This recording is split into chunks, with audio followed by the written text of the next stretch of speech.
नमस्ते बच्चों। आज अपने बात करेंगे इस वीडियो के अंदर कक्षा 8 से संबंधित, यानी आज अपने कक्षा 8 का पाठ संख्या 3 शुरू करने वाले। तो आज अपने इस वीडियो के अंदर कक्षा 8 का पाठ संख्या 3, जिसका नाम है कोयला और पेट्रोलियम। क्या नाम है बच्चों? कोयला और पेट्रोलियम। तो आज अपने इस चैप्टर में कोयला और पेट्रोलियम की बात करेंगे। किसकी बात करेंगे बच्चों? कोयला और पेट्रोलियम। अपने एक ही चैप्टर के इस एक ही वीडियो के अंदर ये संपूर्ण पाठ कंप्लीट करेंगे, जिसका नाम है कोयला और पेट्रोलियम। तो देखिए बच्चों, इस चैप्टर के अंदर सबसे पहले इसमें आता है कि प्राकृतिक संसाधन की बारे में बात। इस चैप्टर के अंदर हम प्राकृतिक संसाधन की बात करेंगे। संसाधन का मतलब हो गया कि हमारी आवश्यकताओं की पूर्ति करने के लिए काम आने वाले पदार्थ या काम आने वाली वस्तुएं कहलाती है संसाधन। हमारी आवश्यकताओं की पूर्ति करने के लिए काम आने वाली वस्तुएं क्या कहलाती है बच्चों? संसाधन कहलाती है। अब उसमें फिर नेक्स्ट आता है कि प्राकृतिक संसाधन। संसाधन का एक भाग है प्राकृतिक संसाधन। प्राकृतिक संसाधन का मतलब होता है कि प्रकृति से प्राप्त होने वाली वस्तुएं या प्रकृति से प्राप्त होने वाले संसाधन होते हैं, उसको हम बोलते हैं प्राकृतिक संसाधन। यानी ये प्राकृतिक संसाधन हमें किससे मिलेंगे? प्रकृति से प्राप्त होने वाले संसाधन होते हैं। किससे प्राप्त होने वाले संसाधन होते हैं? प्रकृति से प्राप्त होने वाले संसाधन, जिसको आप क्या बोलोगे बच्चों? प्राकृतिक संसाधन। जैसे उदाहरण की मैं बात करूं, प्राकृतिक संसाधन के उदाहरण की मैं बात करूं तो आप बोलोगे सर प्राकृतिक संसाधन जैसे वन एक प्राकृतिक संसाधन है। दूसरा जैसे मैं कह दूं कोयला, तो आप बोलोगे सर कोयला भी एक प्राकृतिक संसाधन है।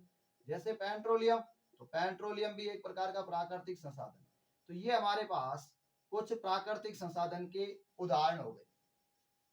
मैंने क्या कहा कि प्राकृतिक संसाधन वो होते हैं जो हमें प्रकृति से मिलते हैं, और प्रकृति से मिलने वाले संसाधन को हम क्या बोलते हैं? प्राकृतिक संसाधन। अब ये प्राकृतिक संसाधन दो प्रकार के होते हैं।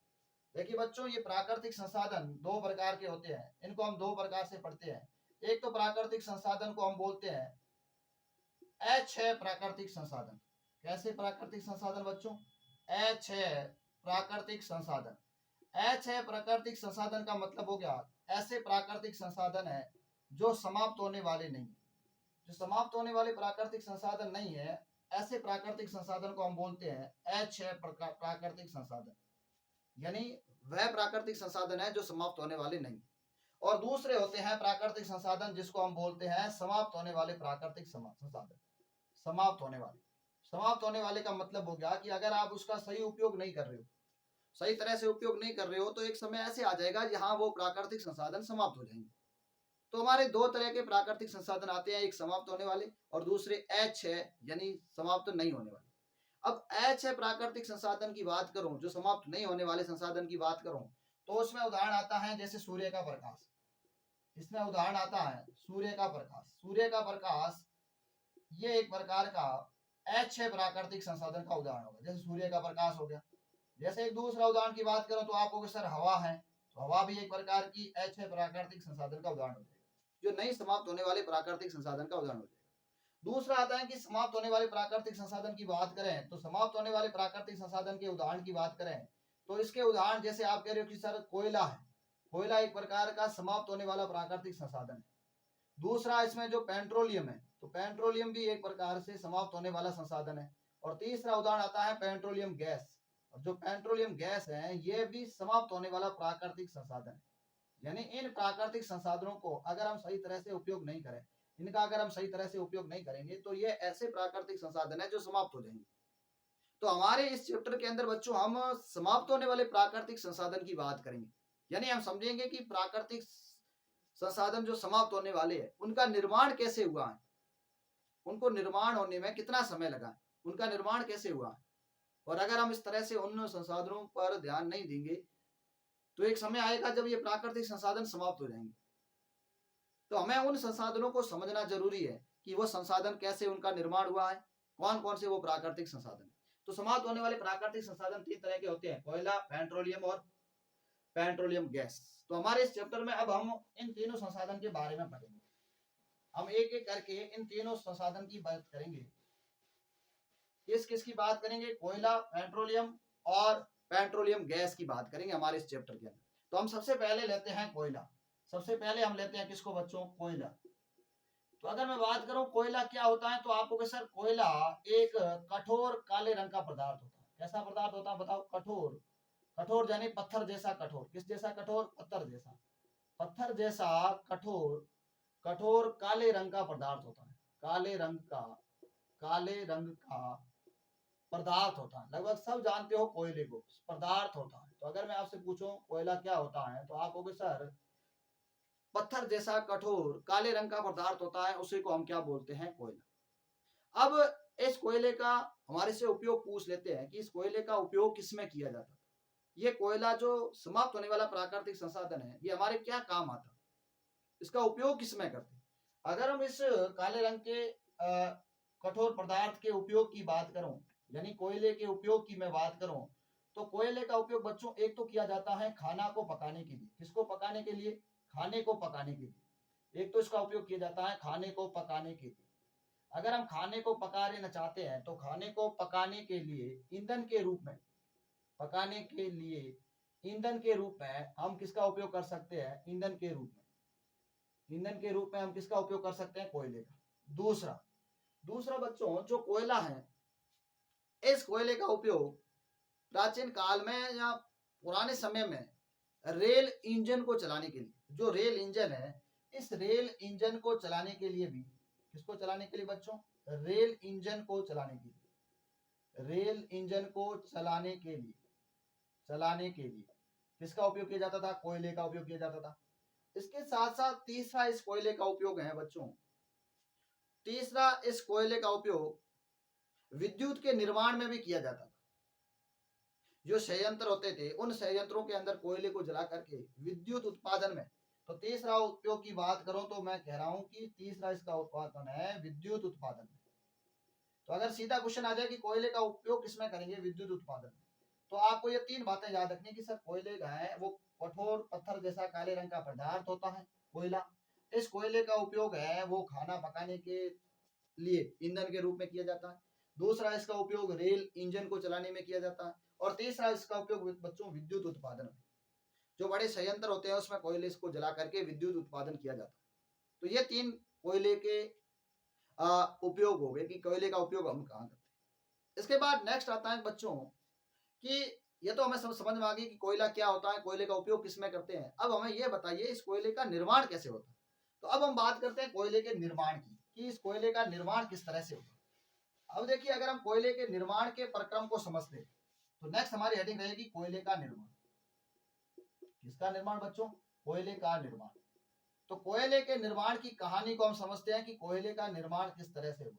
तो कोयले के निर्माण की कहानी ये कहती है कि आज से लगभग 300 मिलियन वर्ष पहले इस पृथ्वी के ऊपर जो जलीय क्षेत्र थे, जहां जल की मात्रा थी, उस जलीय क्षेत्र में घने वन थे, घने जंगल थे। और किसी प्राकृतिक आपदा के कारण, जैसे प्राकृतिक आपदा के कारण, जैसे बाढ़ के कारण, वो जो घने जंगल थे, पेड़ पौधे थे, वो मिट्टी के नीचे दब गए।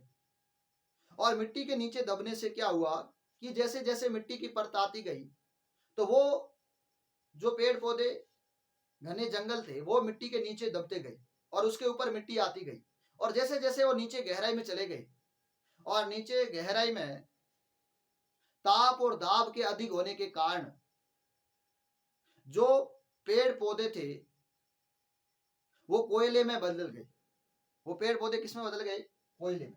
यानी कोयले के निर्माण की बात करो तो आप कहोगे सर आज से 300 मिलियन वर्ष पहले, 300 मिलियन वर्ष पहले जो घने जंगल थे, घने जंगल थे, वह पृथ्वी के नीचे दब गए, वह पृथ्वी के नीचे दब गए किसी प्राकृतिक परिघटना के कारण, किसी प्राकृतिक आपदा के कारण। जैसे आप लिख सकते हो बाढ़ के कारण, जैसे बाढ़ के कारण। किसके कारण बच्चों? बाढ़ के कारण। तो ये जैसे नीचे दब गए तो क्या हुआ कि नीचे पृथ्वी सतह में नीचे गहराई में, तो हम लिखते हैं कि बाहर के कारण, फिर हम लिखते हैं गहराई में ताप और दाब अधिक होने के कारण, गहराई में ताप व दाब अधिक होने के कारण, दाब अधिक होने के कारण, होने के कारण पेड़ पौधों के जो मृत शरीर था, पेड़ पौधों का मृत अवशेष कोयले में बदल गया, पेड़ पौधों का मृत अवशेष, मृत अवशेष कोयले में बदल गया। किसमें बदल गया? कोयले में बदल गया। तो बच्चों ये थी कोयले के निर्माण की कहानी या कोयले के निर्माण का प्रक्रम। कोयले निर्माण के प्रक्रम में हमने देखा कि आज से 300 मिलियन वर्ष पहले क्या हुआ कि जहाँ पे जलीय क्षेत्र था वहां पेड़ पौधे अधिक थे, वो पेड़ पौधे उस क्षेत्र में प्राकृतिक आपदा यानी बाढ़ के कारण वो मिट्टी के नीचे दब गई, और मिट्टी के नीचे दबने से क्या हुआ कि जैसे जैसे मिट्टी की परतें आती गई तो वो और गहराई में चले गई, और नीचे गहराई में ताप और दाब अधिक होने के कारण जो पेड़ पौधों का जो मृत अवशेष था, वो मृत अवशेष किसमें बदल गया बच्चों? वो मृत अवशेष कोयले में बदल गया। तो ये तो क्वेश्चन था कोयले के निर्माण के प्रक्रम को समझाइए या कोयले के निर्माण की कहानी क्या थी उसको समझाइए, तो उसमें उत्तर के रूप में आपको ये। अब देखिए बच्चों मैंने क्या कहा कि ये पेड़ पौधे, ये तो ऐसा तो है नहीं कि अचानक वो कोयले में बदल गए, उसको बदलने में बहुत अधिक समय लगता, यानी उन पेड़ पौधों के मृत अवशेष का कोयले में बदलने के लिए बहुत अधिक समय लगता। तो वनस्पति के मृत अवशेष का धीमे प्रक्रम द्वारा कोयले में बदलना कार्बनीकरण कहलाता है। यानी हमारा नेक्स्ट हेडिंग हमारी रहेगी कोयले के निर्माण के बाद अगला हेडिंग हमारी आती है कार्बनीकरण। क्वेश्चन हमारे से पूछते हैं कि कार्बनीकरण क्या होता है, कार्बनीकरण किसे कहेंगे, यानी हमारा नेक्स्ट हेडिंग रहेगी कार्बनीकरण। क्वेश्चन हमारे से पूछते हैं कार्बनीकरण किसे कहेंगे, तो आप कहोगे वनस्पति के मृत अवशेषों का। किसके बच्चों? वनस्पति यानी कौन? पेड़ पौधे। वनस्पति यानी क्या? पेड़ पौधे। तो वनस्पति के मृत अवशेष का, मृत अवशेष का, अवशेष का धीमे यानी धीरे धीरे धीमे प्रक्रम द्वारा, धीमे प्रक्रम से कोयले में बदलना। धीमे प्रक्रम से किसमें बदलना बताओ? कोयले में बदलना। कोयले में बदलना क्या कहलाता है बच्चों? कार्बनीकरण कहलाता है। कोयले में बदलना क्या कहलाता है? कार्बनीकरण कहलाता है। कोयले में बदलना क्या कहलाता है? कार्बनीकरण कहलाता है। तो ये हमारे पास कार्बनीकरण की परिभाषा हो गई। क्वेश्चन आपसे पूछते हैं कि कार्बनीकरण किसे कहते हैं, तो आप कहोगे सर जो वनस्पति थी, पेड़ पौधे थे, उन पेड़ पौधे और वनस्पति का जैसे मिट्टी के नीचे दब जाएगी और मिट्टी के नीचे दबने के बाद उनका धीमे धीमे क्या होता है कि कोयले में परिवर्तित हो जाता है, और उनका रूप कोयले में परिवर्तन होने को ही तो हम क्या बोलते हैं? कार्बनीकरण बोलते हैं। क्या बोलते हैं बच्चों? कार्बनीकरण। अब देखिए ये तो था कोयले का निर्माण कैसे हुआ। अब देखिए कोयले के निर्माण के बाद अब जब कोयले की खदान में कोयला निकाला जाता है तो कोयले के साथ सह उत्पाद के रूप में, यानी कोयले के साथ कोयले की खदानों में हमारे को कोक मिलता है, कोलतार मिलता है, और कोयला गैस भी मिलती है। तो इनको हम कोयले के सह उत्पाद के रूप में देखते हैं कि कोयले के साथ साथ सर हमें उस कोयले की खदानों में और क्या मिलता है, यानी जिसको अगर हम बात करें कोयले के सह उत्पाद। किसके सह उत्पाद बच्चों? कोयले के सह उत्पाद। तो कोयले के सह उत्पाद का मतलब हो गया सह उत्पाद। सह उत्पाद का मतलब हो गया कि कोयले के साथ साथ और क्या निकलता है कोयले की खदानों में। तो आप कहोगे सर कोयले के साथ साथ कोयले की खदानों में एक तो निकलता है कोक, और दूसरा क्या निकलता है? कोलतार। क्या निकलता है बच्चों? कोलतार। और तीसरा निकलता है बच्चों क्या? कोयला गैस। कौन सी गैस है? कोयला गैस। तो ये हमारे कोयले के सह उत्पाद है। कोयले के सह उत्पाद का मतलब हो गया कि कोयले के साथ साथ इनका भी कोयले की खदानों में उत्पादन होता है। अब हम इनको भी जान लेते हैं कि सर कोक क्या होता है, कोलतार क्या होता है, और इसके साथ साथ कोयला गैस भी क्या होती है, इसका उपयोग कहाँ करते हैं। तो देखो अगर हम बात करें कोक की, सबसे पहले हम बात करते हैं कोक की कि कोक क्या होता है। तो जिस तरह से कोयला है उसी तरह से कोक भी काले रंग का पदार्थ होता है। किस रंग का पदार्थ होता है बच्चों? काले रंग का पदार्थ होता है। काले रंग का पदार्थ होता है कौन बच्चों? कोक। दूसरा आपको याद रखना कि सर कोक है, उस कोक के अंदर ये कार्बन का शुद्धतम रूप है। ये क्या है बच्चों? कार्बन का शुद्धतम रूप है। अगर आपसे क्वेश्चन पूछते हैं कार्बन का शुद्धतम रूप है वो कौन सा है कोयले में, तो कोक है। शुद्धतम रूप है। कौन सा रूप है? शुद्ध रूप है, या आप कह सकते हो शुद्धतम रूप है। तो ये आपसे क्वेश्चन पूछते हैं कि जो कोयले की खदानों में कार्बन के शुद्ध रूप में क्या मिलता है, तो क्या कहोगे, कोक मिलता है। इसके साथ साथ आपको याद रखना है कि सर इस कोक का उत्पादन है या इस कोक का उपयोग है वो हम कहाँ करते हैं। तो अगर आपसे कोक के उपयोग की बात करें तो आप कहोगे सर इसका उपयोग है वो औद्योगिक निर्माण में इसका उपयोग किया जा सकता है। इसका उपयोग कहाँ करते हैं, औद्योगिक निर्माण में इसका उपयोग करते हैं, बड़े बड़े उद्योगों में। और दूसरा इसके धातु के निष्कर्षण में भी इसका उपयोग करते हैं। कहाँ उपयोग करते हैं, धातु के निष्कर्षण में। धातु का निष्कर्षण करना है, उस निष्कर्षण के अंदर भी इसका क्या करते हैं, उपयोग। तो ये दो उपयोग आपको याद रखने हैं कि सर एक औद्योगिक निर्माण में, दूसरा धातु के निष्कर्षण में इस कोक का उपयोग किया जाता है। कोक है वो कार्बन का शुद्धतम रूप होता है और कोक है वो काले रंग का पदार्थ होता है। तो ये हमने कोयले के सह उत्पाद के रूप में कोक को देख लिया। अब देखिए दूसरा आता है कोयले के सह उत्पाद के रूप में कोलतार। अब हमारे क्वेश्चन पूछता है कि कोलतार क्या होता है। तो देखिए बच्चों हम दूसरी हेडिंग लगाते हैं कोलतार। कोयले के सह उत्पाद के रूप में दूसरी हेडिंग आती है कोलतार। अब देखिए जिस तरह से मैंने क्या कहा कि कोयले में कोक आपने खोद के निकाला, अब कोक के साथ साथ एक काले रंग का गाढ़ा द्रव भी निकलता है कोयले की खदानों में। कैसा द्रव निकलता है बताओ, काले रंग का गाढ़ा द्रव। काले रंग का जो गाढ़ा द्रव है, गाढ़ा द्रव उसी को हम क्या बोलते हैं बच्चों, कोलतार। एक काले रंग का कोयले की खदानों में गाढ़ा द्रव निकलता है, उसी द्रव को हम क्या बोलते हैं, कोलतार। अब इस कोलतार का उपयोग बच्चों हमारे से पूछते हैं, तो इस कोलतार का उपयोग एक तो आपके संश्लेषित रंग बनाने में, अगर हम इसके उपयोग की बात करें तो इस कोलतार का उपयोग एक तो किया जाता है रंग बनाने में, काले रंग का रंग बनाने में। दूसरा इसका उपयोग किया जाता है बच्चों आपके सड़क निर्माण में। किसके निर्माण में बताओ, सड़क के निर्माण में भी कोलतार का उपयोग किया जाता है। और तीसरा इसका उपयोग किया जाता है बच्चों छतों के निर्माण में। यानी आप छत बना रहे हो तो उस छतों के निर्माण में, मकान की जो छत बनाते हैं उस छत के निर्माण में भी इस कोलतार का उपयोग किया जाता है।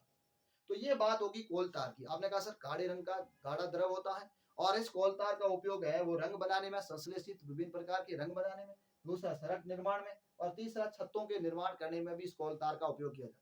इसके साथ साथ एक हमारे को और बात याद रखनी है कि सर नोट के रूप में कि सर जो कोलतार है, इस कोलतार का सड़कों के निर्माण में उपयोग किया जाता है। सड़कों के निर्माण में इस कोलतार को आजकल कोलतार की जगह एक पेट्रोलियम उत्पाद है जिसका नाम है बिटुमेन। क्या नाम है, बिटुमेन। तो आजकल पेट्रोलियम उत्पाद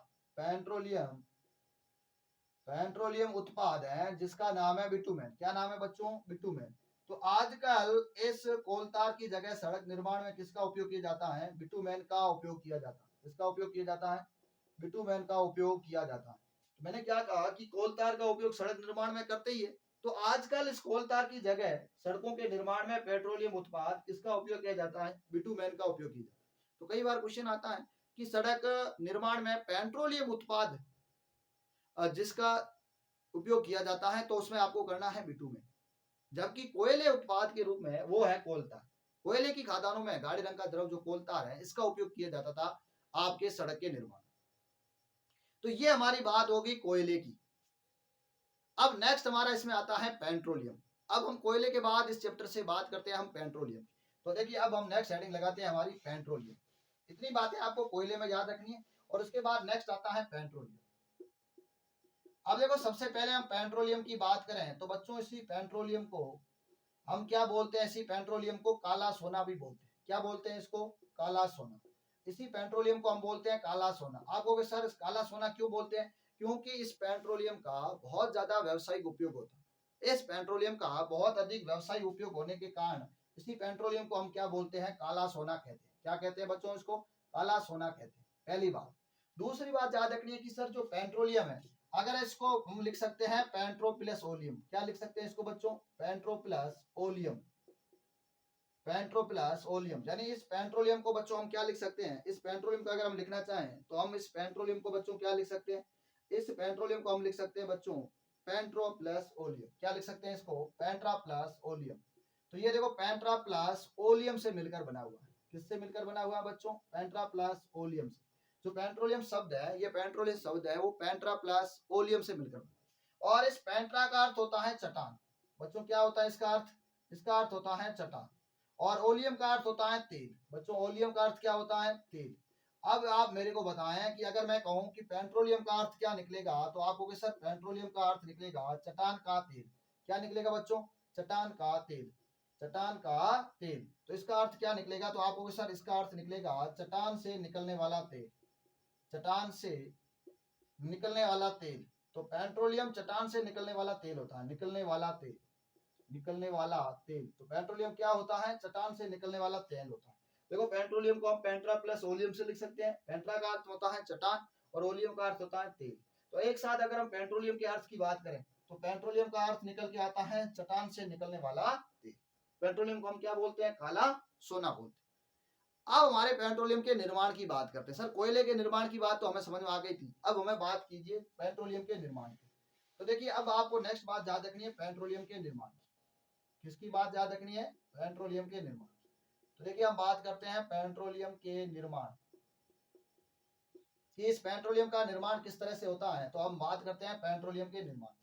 अब देखिए कोयले के निर्माण में जिस तरह से कहानी थी कि पेड़ पौधों के नीचे दब जाने से हुआ है, तो उसी तरह से पेट्रोलियम के निर्माण में कहानी आती है कि जो पेट्रोलियम का निर्माण है ये क्या हुआ कि जो समुद्री जीव थे वो समुद्री जल में रहते थे और किसी कारणवश वो समुद्र के सूख जाने से वो समुद्री जीव थे वो मर गए। और समुद्री जीव मरने से क्या होगा कि उसके ऊपर मिट्टी आ गई। तो समुद्री जीवों का जो मृत अवशेष है वो मृत अवशेष मिट्टी के नीचे दबता गया और समुद्री जीवों के मृत अवशेष का मिट्टी के नीचे दब जाने से वो अवशेष गहराई में चले गए। और जैसे जैसे वो गहराई में चले गई और गहराई में ताप और दाब अधिक होने के कारण जो समुद्री जीवों का मृत अवशेष था वो किस में बदल गया बच्चों? पेट्रोलियम में बदल गया। वो समुद्री जीवों का मृत अवशेष किस में बदल गया? पेट्रोलियम। यानी ये समुद्री पेट्रोलियम के निर्माण की बात करूं तो ये पेट्रोलियम समुद्र के अंदर पाए जाने वाले समुद्री जीव, समुद्र के अंदर पाए जाने वाले पाए जाने वाले पाए जाने वाले समुद्री जीव। कैसे जीव बच्चों? समुद्री जीव का मृत अवशेष। जीव का मृत अवशेष जो मिट्टी के नीचे दब गया। बच्चों किसके नीचे दब गया? जो मिट्टी के नीचे दब गया। मिट्टी के नीचे गहराई में चला गया। मिट्टी के नीचे गहराई में दब गया। दब गया और अधिक ताप और दाब के कारण और अधिक ताप और दाब के कारण ताप और दाब के कारण पेट्रोलियम में बदल गया। बच्चों किस में बदल गया? पेट्रोलियम में बदल गया। पेट्रोलियम में बदल गया। बदल गया। तो ये हमारी बात थी बच्चों किसकी? पेट्रोलियम की। कि पेट्रोलियम है वो समुद्र में पाए जाने वाले जो समुद्री जीव थे वो समुद्री जीव मिट्टी के नीचे दब गए और मिट्टी के नीचे दबने से गहराई में ताप और दाब अधिक होने के कारण वही समुद्री जीव है वो किसमें बदल गए हैं? पेट्रोलियम में बदल गए। अब देखिए अगर हम बात करें कि कोयले के निर्माण के लिए आपने कहा था कि सर ये तो पेड़ पौधों का मृत अवशेष है, यानी हम दोनों को एक साथ देखते हैं। बच्चों देखिए अगर हम कोयले की बात करें अगर हम कोयले की बात कर रहे हैं तो आप कहोगे सर ये तो पेड़ पौधों का मृत अवशेष है। किसका मृत अवशेष है? पेड़ पौधों का। पेड़ पौधों के मृत अवशेष से निर्माण। मृत अवशेष से निर्मित क्या होता है? कोयला। जबकि अगर हम पेट्रोलियम की बात करें तो आप कहोगे सर पेट्रोलियम है ये समुद्री जीव जंतुओं के मृत अवशेष से निर्मित। किससे निर्मित है? समुद्री जीवों के मृत अवशेष से निर्मित। के मृत अवशेष से निर्मित क्या होता है बच्चों? मृत अवशेष से निर्मित होता है पेट्रोलियम। तो ये दोनों पेट्रोलियम और कोयले के निर्माण की प्रक्रम की बात होगी कि किस तरह से इसका निर्माण। अब देखिए नेक्स्ट फिर बच्चों हमारे आता है पेट्रोलियम के अंदर नेक्स्ट हेडिंग आती है पेट्रोलियम परिष्करण। अब हम बात करते हैं बच्चों किसकी? पेट्रोलियम परिष्करण। पेट्रोलियम परिष्करण। अब देखिए बच्चों समझिए पेट्रोलियम परिष्करण का मतलब क्या हुआ। पेट्रोलियम परिष्करण का मतलब हो गया कि आपने कहा कि सर जो समुद्री जीव थे वो नीचे दब गए और नीचे गहराई में चले जाने से और गहराई में ताप और दाब अधिक होने के कारण वो समुद्री जीव थे वो पेट्रोलियम में बदल गए। अब पेट्रोलियम एक काले रंग का गाढ़ा द्रव है। अगर मैं बात करूं पेट्रोलियम क्या है, अगर इस पेट्रोलियम की बात करें तो आप कहोगे सर पेट्रोलियम है ये काले रंग का गाढ़ा द्रव होता है, काले रंग का गाढ़ा द्रव होता है, गाढ़ा द्रव होता है। और इस काले रंग के गाढ़े द्रव में कई सारे और भी पेट्रोलियम के घटक उपस्थित होते हैं। इस पेट्रोलियम के अंदर जो काले रंग का गाढ़ा द्रव है, इस काले रंग के गाढ़े द्रव के अंदर और कई सारे पेट्रोलियम के घटक उपस्थित होते हैं। आप क्या कर रहे हो, उस पेट्रोलियम से पेट्रोलियम के घटकों को अलग कर रहे हो। तो पेट्रोलियम से पेट्रोलियम के घटकों को अलग करने को हम बोलते हैं पेट्रोलियम परिष्करण। अब आपको क्या कहोगे, पेट्रोलियम परिष्करण का अर्थ क्या होता है? पेट्रोलियम परिष्करण के अर्थ की बात करूं या इसकी परिभाषा की बात करूं, इसकी परिभाषा, पेट्रोलियम परिष्करण का अर्थ या इसकी परिभाषा की बात करूं, परिभाषा की बात करें तो आप कहोगे सर पेट्रोलियम से पेट्रोलियम के घटकों को पृथक करना, पेट्रोलियम से पेट्रोलियम के घटकों को पृथक करना, पेट्रोलियम के घटकों को पृथक करना, पृथक यानी उसको अलग करना, पृथक करना, पृथक करना क्या कहलाता है? पेट्रोलियम परिष्करण कहलाता है। अब पेट्रोलियम के घटक देखो, आप जैसे मैं आपको कहूं पेट्रोलियम घटक, जैसे आपको सर पेट्रोलियम कौन से घटक, जैसे पेट्रोलियम के घटक जैसे आप देखें, पेट्रोलियम के घटक जैसे आप देखें पेट्रोल, पेट्रोल एक पेट्रोलियम का घटक है, पेट्रोल पेट्रोलियम से मिलकर बनता है। दूसरा जैसे डीजल, फिर आप देखोगे तो सीएनजी, फिर आप देख रहे हो मोम, ये सारे आपके पेट्रोलियम के घटक हैं और ये सारे पेट्रोलियम में पाए जाते हैं। और इनको हम क्या करते हैं? प्रभाजी आसवन विधि के द्वारा, कौन सी विधि द्वारा? प्रभाजी आसवन विधि द्वारा। और प्रभाजी आसवन वह विधि होती है जिसमें इस पेट्रोलियम को गर्म किया जाता है। और जैसे जैसे अलग अलग तापमान पर पेट्रोलियम को आप गर्म करोगे, इस काले रंग के गाढ़े द्रव को गर्म करोगे, तो क्या होता है कि अलग अलग तापमान पर आपके पेट्रोलियम के घटक है वो अलग होते जाएंगे। तो ये हमारी बात थी पेट्रोलियम परिष्करण की। पेट्रोलियम परिष्करण यानी पेट्रोलियम से पेट्रोलियम के घटकों को अलग करना। पेट्रोलियम के घटक जैसे डीजल को, आप पेट्रोल को, मोम को, बिटुमेन को, स्नेक को, इसको अलग कर रहे हो, तो ये कहलाता है पेट्रोलियम परिष्करण। अब आप कह रहे हो कि पेट्रोलियम के घटक कौन कौन से हैं? जैसे आप देखें मेरी बात, जैसे हम बात करते हैं पेट्रोलियम के घटक,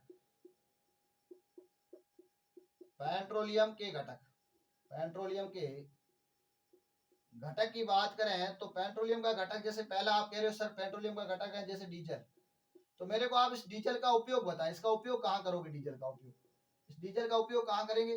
पेट्रोलियम पहला घटक है डीजल, इस डीजल का उपयोग कहाँ करेंगे? तो आपको सर इसका उपयोग हम करेंगे एक तो भारी वाहनों में। किसमें करते हैं बताओ? भारी वाहनों में इसका उपयोग करते हैं। डीजल का उपयोग कहाँ करते हैं? भारी वाहनों को चलाने में, भारी वाहनों को चलाने, भारी वाहनों में। भारी वाहनों के अंदर आप ईंधन के रूप में जिस पेट्रोलियम के घटक का उपयोग करते हैं उसको हम क्या बोलते हैं? डीजल। तो इस डीजल जो पेट्रोलियम घटक है इसका उपयोग किया जाता है भारी वाहनों को चलाने में। भारी वाहनों जैसे ट्रकों को, ट्रैक्टरों को चलाने के लिए आप पेट्रोलियम द्रव के रूप में डीजल का उपयोग करें। दूसरा पेट्रोलियम का घटक आता है जैसे पेट्रोल, तो इस पेट्रोल का उपयोग है वो छोटे वाहनों को चलाने में किया जाता है। इसका उपयोग की बात करें तो इस पेट्रोल का उपयोग है, पेट्रोल का उपयोग है वो छोटे वाहनों को चलाने में किया जाता है। जैसे आपकी कार को चलानी है, मोटरसाइकिल को चलानी है, छोटे वाहनों में किसमें किया जाता है? छोटे वाहनों में। इसके साथ साथ इसका उपयोग है वो धुलाई के अंदर भी किया जाता है। किसमें किया जाता है? धुलाई में। धुलाई में इसका उपयोग विलायक के रूप में इसका उपयोग हम धुलाई में भी करते हैं। कौन से घटक का? पेट्रोल का। तीसरा आता है मिट्टी का तेल। तीसरा पेट्रोलियम के घटक में आता है मिट्टी का तेल। और इस मिट्टी के तेल का उपयोग है वो एक तो आप प्राचीन काल में खाना बनाने के लिए स्टोव काम में लेते थे, एक तो इसका उपयोग स्टोव में होता है, और दूसरा इसका पेट्रोलियम का उपयोग होता है जेट वायुयानों में। कौन से वायुयानों में? जेट वायुयानों में। तो आपसे क्वेश्चन कई बार पूछा हुआ है कि जेट वायुयानों में किसका उपयोग किया जाता है, तो क्या कहोगे? मिट्टी के तेल का। और एक पेट्रोलियम का घटक और आता है जिसको हम बोलते हैं बिटुमेन। क्या बोलते हैं बच्चों? बिटुमेन। और इस बिटुमेन का उपयोग किया जाता है सड़क निर्माण। किसमें किया जाता है? सड़क निर्माण में। तो ये हमारे पेट्रोलियम के कुछ घटक थे, इसको आप पेट्रोलियम से अलग करते हो, उसको परवाजी आसमान बोलते हो। और इनके उपयोग देख लो, आपको याद होना चाहिए कि सर डीजल का उपयोग है वो भारी वाहनों को चलाने में करते हैं, और इसके साथ साथ इस डीजल का उपयोग है वो हम सॉरी पेट्रोल का उपयोग है वो छोटे वाहनों में और धुलाई में, मिट्टी के तेल का उपयोग स्टोव में, और साथ साथ जेट वायुयानों में, बिटुमेन का उपयोग है वो सड़क निर्माण में। और इसके साथ साथ एक और याद रख लो, सीएनजी। सीएनजी भी आपकी जो पेट्रोलियम के घटक के रूप में, प्राकृतिक गैस के रूप में सीएनजी का उपयोग करती हो। जो प्राकृतिक गैस निकलती है उस प्राकृतिक गैस को अधिक तापमान पर सीएनजी के रूप में संग्रहित किया जाता है। तो इस सीएनजी का उपयोग आपको पता है कि कार वाहनों में करते हैं। किसमें करते हो बताओ? वाहनों में। इसका उपयोग वाहनों में करते हो। और एक आपके गैस और आती है जिसका आप बोलते हो एलपीजी, जिसका आप घरों में खाना बनाने में उपयोग करते हो। कहाँ उपयोग करते हो? घरों में खाना बनाने में। घरों में इसका हम क्या उपयोग करते हैं? खाना बनाने में। तो इन दोनों के एक तो फुल फॉर्म आपको पता होना चाहिए। देखो अगर हम सीएनजी की बात करें तो आपको सर सीएनजी का पूरा नाम होता है संपीड़ित प्राकृतिक गैस। क्या नाम होता है इसका? संपीड़ित प्राकृतिक गैस। इसका पूरा नाम होता है संपीड़ित प्राकृतिक गैस। प्राकृतिक गैस। एक तो सीएनजी का नाम पता होना चाहिए, दूसरा आपके एलपीजी का भी पूरा नाम आपको पता होना चाहिए। इसका नाम है द्रवित पेट्रोलियम गैस। कैसी गैस है? तो आपको सर ये है द्रवित पेट्रोलियम गैस। तो द्रवित पेट्रोलियम गैस ये पूरा नाम है एलपीजी का। यानी इसको अगर इंग्लिश में बोले तो लिक्विड पेट्रोलियम गैस, इसको बोले तो कंप्रेस्ड नेचुरल गैस। तो ये दोनों आपके सीएनजी और एलपीजी के फुल फॉर्म हो। तो ये हमारे थे पेट्रोलियम के घटक, या पेट्रोलियम को हम प्रभाजी आसवन के द्वारा पृथक करते हैं तो क्या क्या मिलते हैं और उसका उपयोग क्या होता है। उसके बाद नेक्स्ट और अंतिम हेडिंग हमारी आती है कि सर इस पेट्रोलियम का उपयोग अगर हमें सही तरह से करना चाहिए।